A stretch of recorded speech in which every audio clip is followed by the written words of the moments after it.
In the world's greatest country, in its most pivotal state, lies Pennsylvania's Lehigh Valley, an economic hub that's as vibrant as it is ideologically eclectic.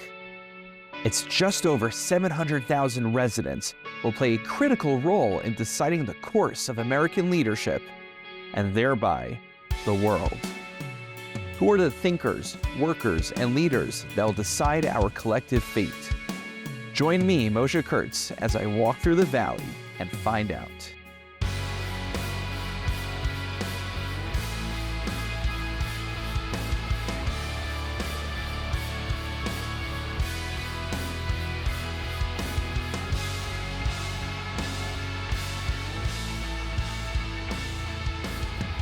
Thank you, my friends, for joining me today as I walk through the valley with Mr. Murtaza Jaffer, a partner of EBC Printing Signs here in Allentown, Pennsylvania, and is an executive board member of the Greater Lehigh Valley Chamber of Commerce.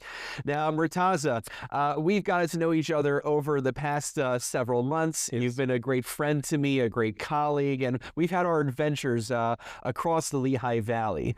But the truth is, before you got here, Right. you actually come from Tanzania, if I'm not mistaken.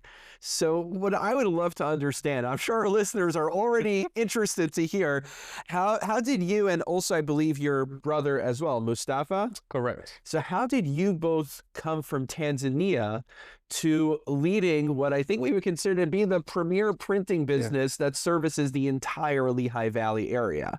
Well, first of all, Rabbi Moshe, Shalom, my brother, my friend, I want to thank you for everything that you're doing because, you know, the way you have been so kind, not only to me, but to the entire community, is just profound. We need more leaders like yourself who have the love for everybody. I've seen some of your podcasts and you are so good with everyone. So I just want to thank you and commend you for the work that you're doing. It's very generous of you, Murtaza. I really appreciate it. And though this podcast is not about me, it's about you, my friends. So I'll take that one. I'll put that one in a little compartment over there. And I very much appreciate it. I very much value our friendship. But yeah, I remember when we first met, you told me you came from Tanzania and we talked about it briefly and then we kind of moved on to other things. So this isn't just for the listeners. I would love to get the full scoop on your story. Well, originally from Tanzania, born and raised, Rabbi Moshe, and we are considered fifth generation of Indian descent from India. Where is Tanzania located precisely? So Tanzania is in East Africa, but my descendants came from India. So we migrated to Tanzania, East Africa in the 1800s and settled there. What brought people from India to Tanzania? Opportunities, better life. There was, as you know, Africa is rich in so many resources. There's also slave trade as well. So there's much history that you can find through that migration. And as you know, most of Africa was colonized by many different countries. So that's also a part of the history as well. For example, off the coast of Tanzania is an island called Zanzibar. I think I've heard of that one. And my grandmother was born in Zanzibar. Most of my wife's family is from that area. And it has a Arabian influence in this island because it was colonized by a country called Oman. So a lot of the people, when they speak the native language, Swahili, even the accent is very Arabic influenced. Right, and I remember that you told me that you're apparently fluent in Swahili, Hindi, Urdu. Tell me if I'm pronouncing this right. Gujarati and Kachi. Kachi. Yeah. Okay. So where do all these languages? Some of them I recognize, some of them I don't. How do you know all these? Rabbi Moshe, first of all, I wish I knew a major language like French, Spanish, like all these major languages, Hebrew, Yeah, I'm working on that one also. But no, these are languages that we grew up with. So the national language of Tanzania is Swahili. And since you are a parent as well, you can relate it to all the words from The Lion King. So Hakuna Matata is a Swahili word which means no worries. Wait, it actually means that? It actually means that. Means no worries for the rest of your... Oh, I'm going to tell my daughter that. She loves that song. Now, how did you know? Rabbi Moshe can also sing, so he's going to sing for us. Oh, no. But no, like Simba, the word Simba means lion. That's pretty on the nose. Rafiki means friend. Huh. So these are all Swahili words. What does Mufasa mean? Mufasa is just a name. Yeah. Like Scarls. Like Scar, yeah. My daughter calls him Scarf for some reason. We're trying to there's no F, it's just Scar. But Hakuna Matata, oh my gosh. So it's not just, I always thought they kind of just made it for the movie. It's amazing. You know, every place has its own charm. Lehigh Valley has its own charm. You know, Tanzania has this saying, Hakuna Matata. My family and I were lucky enough to visit Costa Rica one year, and their tagline is Pura Vida.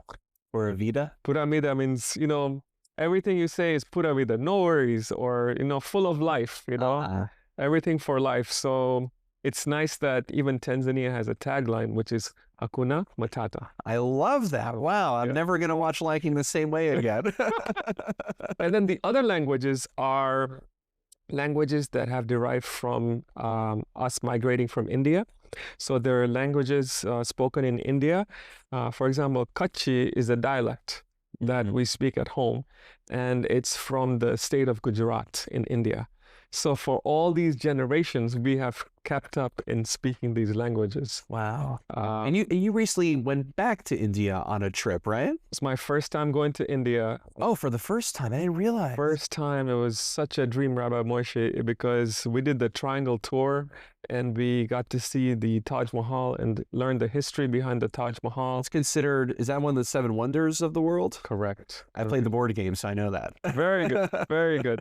Such rich history, and just to kind of go back to our roots and see what it's all about. And I do recommend to all your listeners that, you know, please travel the world and explore. We were actually looking at Disney and traveling internationally, and we actually found traveling internationally to be more affordable than Disney. Whoa, that's such an indictment. Such a big surprise to us as well, because, you know, we found Disney every step of the way to be more costly. And for every subscription level, and then if you want a chance of maybe making it on Space Mountain within 3 hours, you need to get the Flash Pass or whatever they call it. Exactly. So why not travel the world and experience something internationally?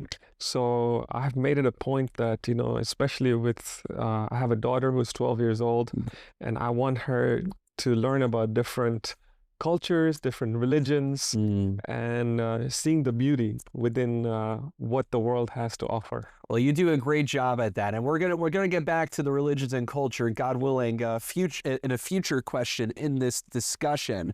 But in the meantime, I actually wanted to shift a little bit and talk about your work as a networker. So I know you describe yourself in your bio as a high-value networker, but it's not just you. You actually received an award from the Greater Lehigh Valley Chamber of Commerce as Networker of the Year. So I've seen you in action, and I fully believe that. I can attest to it as well. And what I'm curious is, what would your advice be to those who want to build their networks, those who want to get out there, but they don't quite know how to do it? Do you have any best practices, any advice for them? Absolutely. Rabbi Moshe, when we started our business, it is the mere result of the people and the feedback that we have from our team members, because our team members are, you know, born and raised here in the community. They have so much love and passion for this community. So the first person that we had hired here in our business, the big sister, she kind of structured what myself and my brother, who's my partner, Mustafa, should be doing, or what our roles should be. And she defined my role to be the community relations person, the business development person, or the salesperson. And Mustafa, because he has a finance background, to be doing a lot of the management, operations, making us understand the numbers. And till today, I have this battle with them, because I tell them that I'm not supposed to be in this position. Maybe we can get somebody who's really good at sales, really good, but we respect each other and we learn from each other and we see all these qualities within each other that help us be in the roles that we're in.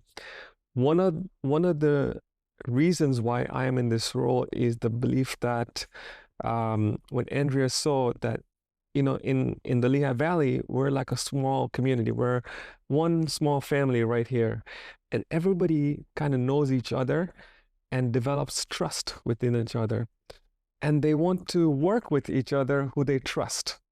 So my advice for this question would be to be your authentic self, to be yourself, be willing to make mistakes and learn from those mistakes.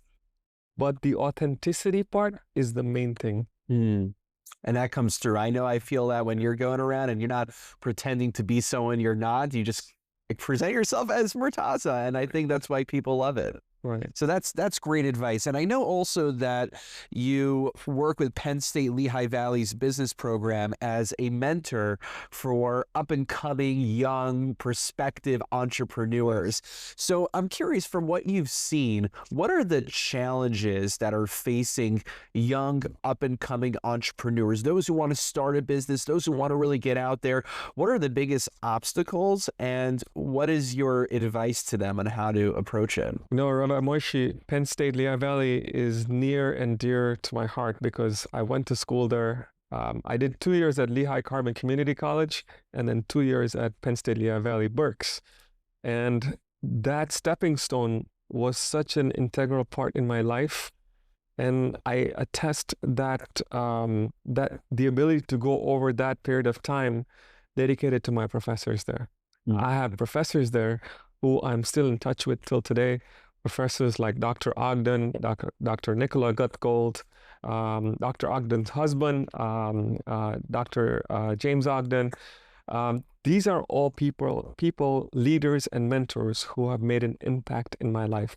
So my advice to the future generation is that when you are getting your education, in no matter what period of your life, which would be high school, college, community college, trade school, is that you keep those relationships with the people who are giving you your education. That would be my best advice for them. Yeah, that's a great point, because many times, I've done this myself, where we go to different educational institutions, we see them as temporary stepping stones, and then we kind of just put them in the rear view mirror as we move on to next stage.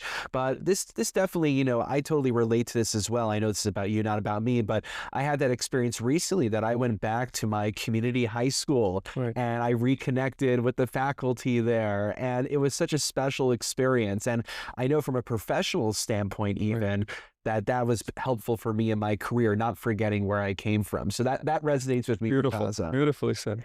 Now, I know also you're involved in a lot of things. Yes. Something that caught my eye is the Forum for Ethics. Now, as a clergy person, as a rabbi, when I see things about ethical discussions, I get really excited, because I always love discussing philosophical dilemmas and scenarios. And I'm not sure if you guys sit down and talk about the trolley problem all day, but what exactly does this forum do, and anything interesting that you're up to lately?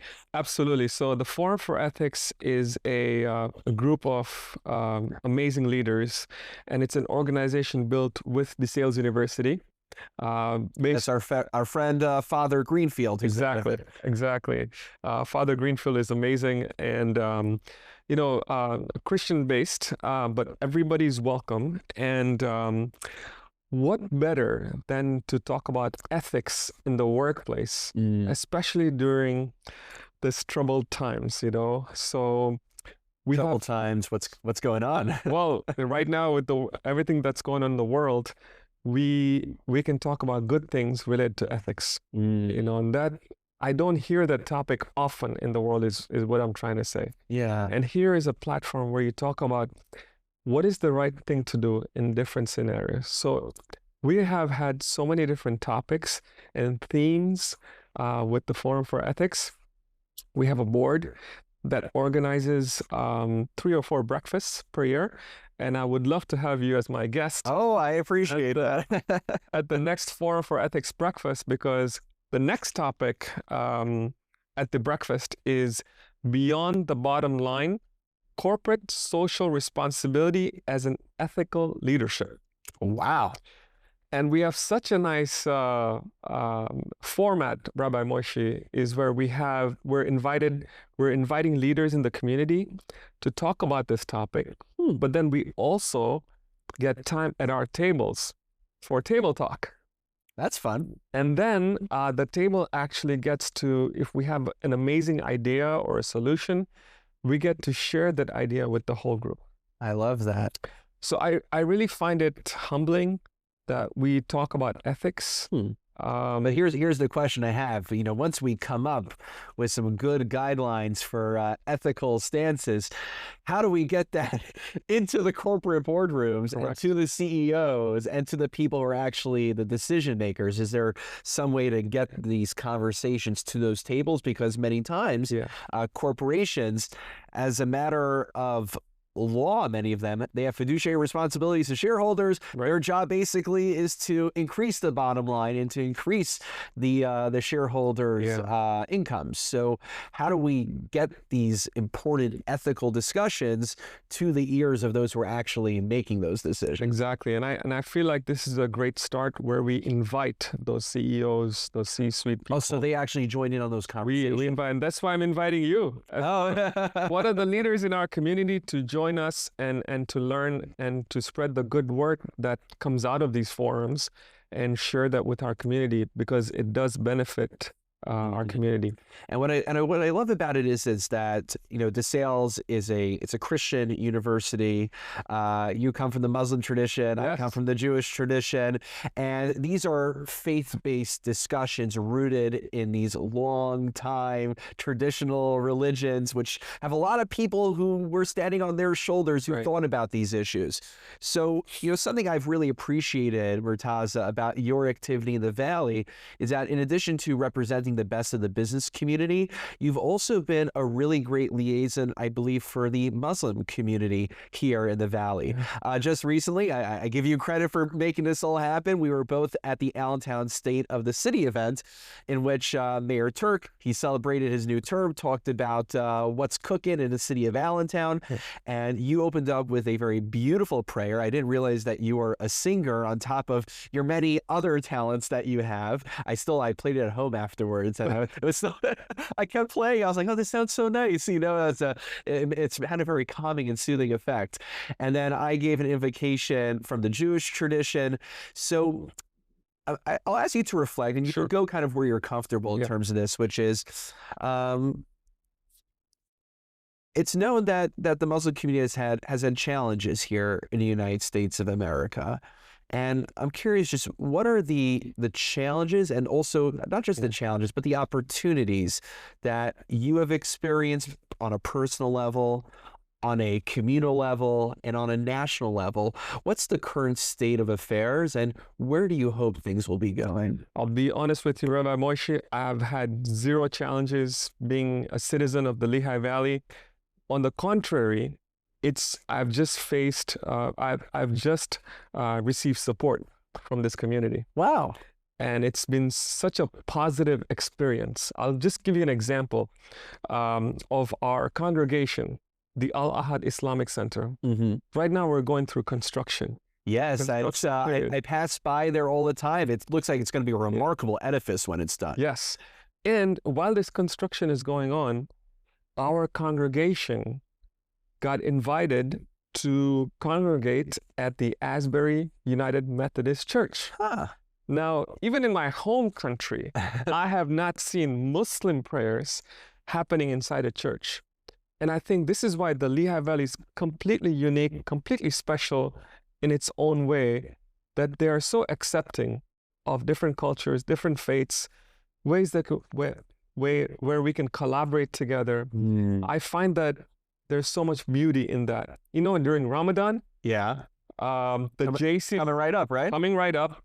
One of the years we wanted to host a sports night, and as you know, the fasting period, we're breaking our fast late in the evening. Right, that's tough. And we hold a sports night in the weekends right after that. One of the years, guess who opened up their doors for us? the JCC on 22nd Street. The Jewish Community Center. They said, here you go. Here's our sports center. Feel free to use the swimming pool, the racquetball facility, and how kind of them to open that up for us. So I'm seeing that all the different faiths in the Lehigh Valley, they're so open to embracing and learning about each other and seeing beauty in the differences.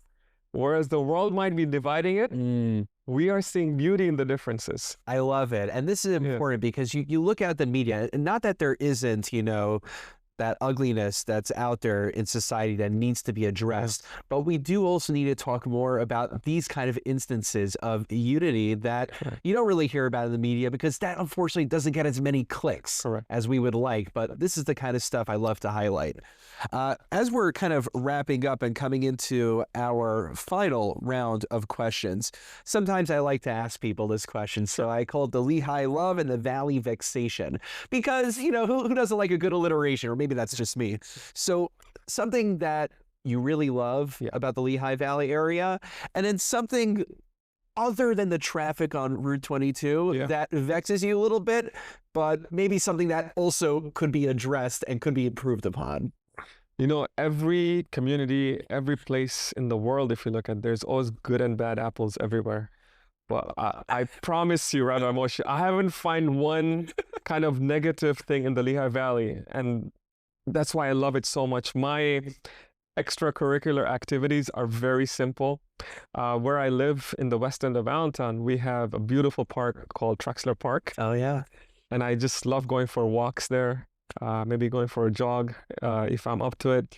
And then just connecting all the way to where Muhlenberg College is. There's a small cafe of our friend Jay's Local. Yes. And I just love that spot because it's a small business and there's such a great family there. I'm glad you mentioned Jay's Local, because we're going to be doing future live recordings of this show at Jay's Local. Look at that. Line. So there's our little promo slipped into the episode. Thank you, Murtaza. Yeah, but it's simple things like that. You know, just grabbing coffee with a friend, you know, getting to learn about an organization or an individual. I consider it a blessing when we're doing that. And just those walks makes the life complete here in the Lehigh Valley. I'll have to join you at one of those in the future, God willing. Most welcome anytime. I'd like to ask you to give a shout out, actually. I call it Lehigh's Lost Legends. They don't have to be lost legends per se, but, you know, thank God the EBC printing business, those on audio don't see, I'm pointing to this beautiful graphic behind us. You've done a great job with the name recognition and getting it out there. So many organizations, whether they be governmental, whether they be in the private sector, use you, and people know people know about EBC printing. Thanks to a lot of the good work you're doing. But is there any, whether it's an individual, an organization, a corporation, something out there in Lehigh Valley that maybe it's like a little bit under the radar, but you want to give props to? You know, when I look at different organizations, nonprofits, small businesses like myself, everyone is making an impact in the Lehigh Valley for the betterment of the community. Just this past weekend, we heard the news that a very large pharmaceutical company is coming into Eli Lilly, right? Eli Lilly. Yeah. They're investing right here in Fogelsville. So I'm so excited that they're coming here, and it'll generate so many different jobs. Get ready for the traffic, though. So it's making an impact, you know, in the community. And we see the nonprofit world, they have their mission. Most recently, I've been involved serving on the board for VIA of the Lehigh Valley, and I just wanted to share what they do. VIA of the Lehigh Valley is a nonprofit agency that provides services for children, adults with disabilities like autism, cerebral palsy, and Down syndrome. I've also recently been involved with the Alzheimer's Association. They have their meetings here at EBC Printing Signs. Wow. And there's so much more to learn about them and what they're doing. And also the American Cancer Society. I've been involved with them recently as well. So these are all, you know, wonderful organizations, and they have their mission. But I also feel that we as a small business are making an impact as well. Because we have such huge responsibilities as far as our overheads. We have a facility here, so we have a mortgage here that we're responsible for. But we also are responsible for our people, who are really good people from this community. So their salaries, their healthcare benefits, taking care of them, we are making an impact on them. They are our family. They come first. Without them, we cannot serve our clients. So what I want to leave my legacy with, and maybe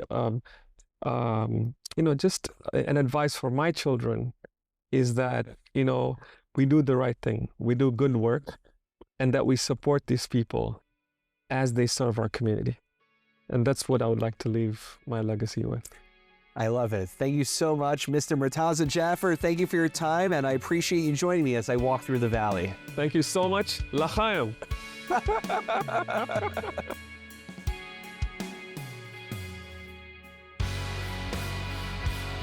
Thank you for joining me as I walk through the valley. If you enjoyed this episode, please take a moment to rate and subscribe to our show.